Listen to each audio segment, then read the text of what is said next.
One morning, when the sun was just beginning to rise in the east, Pellinore was on patrol in a fortified area near the city of Baghdad when suddenly he thought he heard a noise of dogs baying, turning his blood to ice.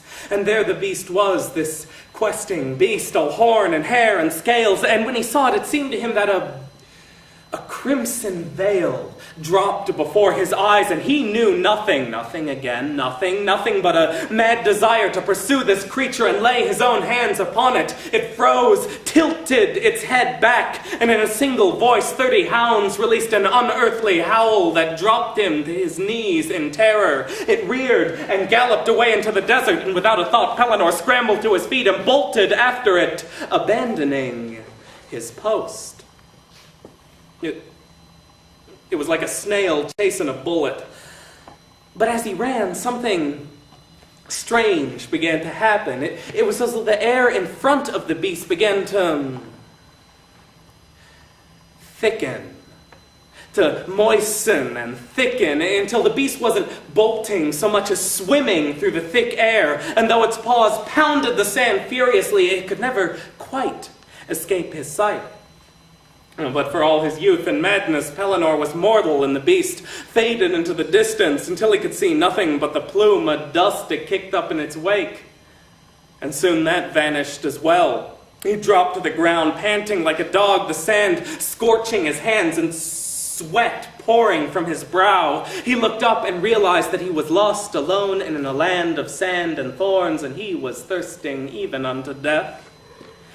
He began walking in the direction he had last seen his quarry, more concerned with its capture than he was with his own life, and soon he became aware of a jeep with a dark-skinned man slumbering behind the wheel. Now the crimson veil dropped before his eyes again, and he took off running, moving his legs as fast as he could will them to go, until he was standing before the man, gripping him by the shoulders and crying, "Hey, sleepyhead, wake up and tell me if you saw a strange beast pass this way."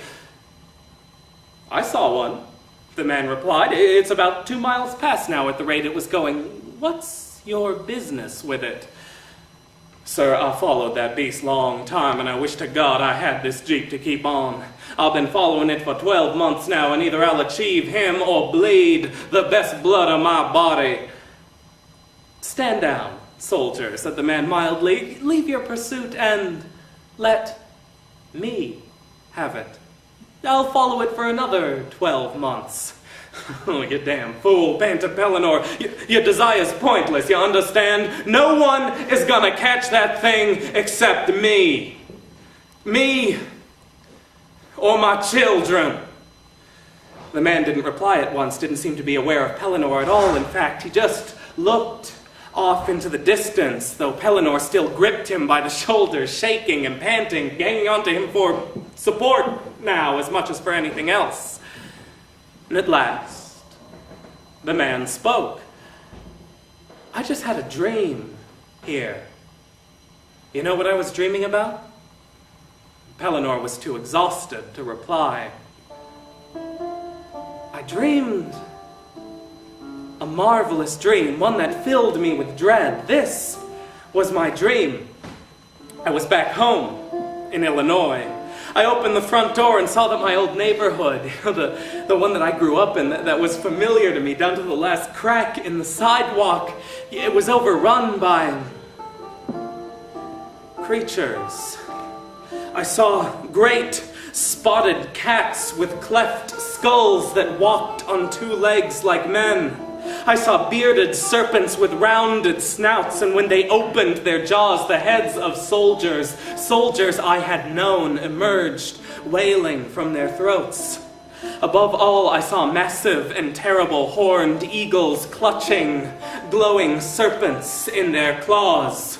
When they beat their wings, the sound was so great that the earth shook, and white fire burst from their eyes. Now, I've been in combat before, so my body knew what to do, even if my mind didn't. I dropped to the ground, low crawling to what cover I could find, afraid even to move. And eventually I found my way to my car, crawled in, and took off, my only thought being to get as far away from this place as possible. But it was the same everywhere I drove. all over the state of Illinois, all over the Midwest, all over the country. The creatures were burning and destroying. Everyone had been slaughtered while I slept. And I wept. But I had done nothing. All of the great towers were brought to the earth, inflamed, and the rubble was burnt, until all that was left was scorched earth where nothing could ever grow again, until there was no sign left that our nation had ever existed. And I lifted my eyes and looked out over dead sea and withered land. I armed myself with every weapon I have been trained in, determined to slay as many of the creatures as I could. I fought with them, and they did me passing great harm, and wounded me full sore. My face was burnt, and my body covered in scars, but at the last I slew them. Slew them all. I returned home and collapsed from my wounds, alone and exhausted.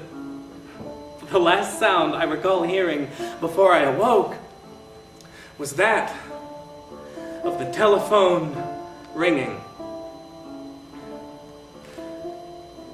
Do you understand? Now, Pellinore's eyes had glazed over. He didn't seem to comprehend the question at first. Then he shook his head roughly from side to side and said, don't understand. He pushed the man away from him, took one step back, then another, lost his footing in the white sand. You don't understand. I need this Jeep now. I shook his head. Why was he so disoriented? This Jeep is mine. And he pulled out his M9 and pointed it at the man's head. Well, said the man, I suppose you could take it by force. Now keep your hands where I can see him, barked Pellinore roughly. Take it easy, said the man. I wasn't going for a weapon. I was just going to pick this up. See? How something bright glinted in his hand, and before Pellinore could wonder why he would have a sword out here, the white light of the desert sun hit the blade. It was so bright in his eyes that it gave light like 30 torches, and for a moment the soldier was blinded. He shielded his face, pointed his pistol, and fired. There was a brief noise like thunder, followed by a cracking sound. He looked up. Now the man was staring at his hand, his expression a mixture of shock and dismay. Pellinore followed his gaze and saw that the blade was now broken, a foot below the hilt. You see the danger that you're in? Now give me that Jeep, or the next one is going right between your eyes. As for death, the man replied slowly, it's welcome when it comes. But I would rather die than give this Jeep to you. And suddenly he leapt onto Pellinore, grabbed him by the waist, and threw him down. Now when the soldier felt this, he was overwhelmed with fear, so he grabbed hold, pulled the man beneath him, pulling off his helmet and holding his pistol to his forehead. Soldier, came a voice from behind him. Pellinore turned and saw a dark figure cloaked in rags and filth, silhouetted by the sun. Put up your arms, soldier. If you kill that man, you put your country in great danger, for he is more important than you can possibly know. Why? Who is he? It is General Arthur. Now Pellinore stared at the figure, then back at the man who lay stiffly beneath him. The crimson veil seemed to fall from his eyes, and he became aware for the first time of the strange man's uniform, the markings of his rank, and for one moment he would have killed him out of a mad fear of his retribution and pulled back the hammer on his pistol. But suddenly he heard that voice speaking words in a tongue beyond his knowledge. He staggered to his feet, felt the earth sliding beneath them, and had fallen into darkness before his chin hit the white sand.